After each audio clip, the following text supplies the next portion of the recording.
the whole being present thing is still being worked on for sure. There's definitely a lot of times where we find ourselves in the weeds just because we're still a small team and a lot of stuff has to get done.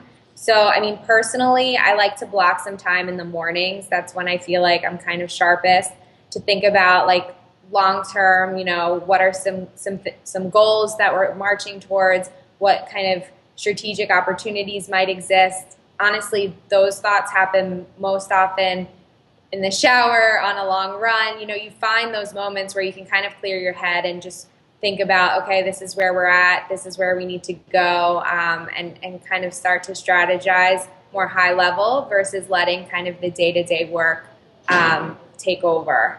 And that's just, something when you're so passionate about a project, you can't help but find that time. But it's definitely hard. It's hard, and you have to sometimes make a conscious effort to clear a couple hours just to brainstorm and think about things. Yeah, I mean, mine's very similar. It's just about, setting boundaries.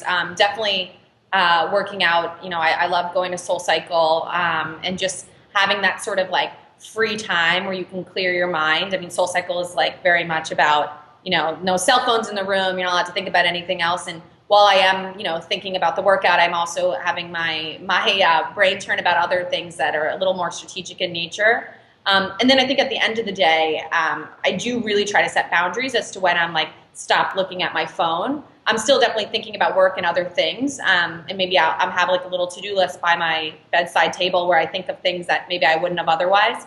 But that constant kind of tag into your phone, I think is actually more hurting yourself than it's helping.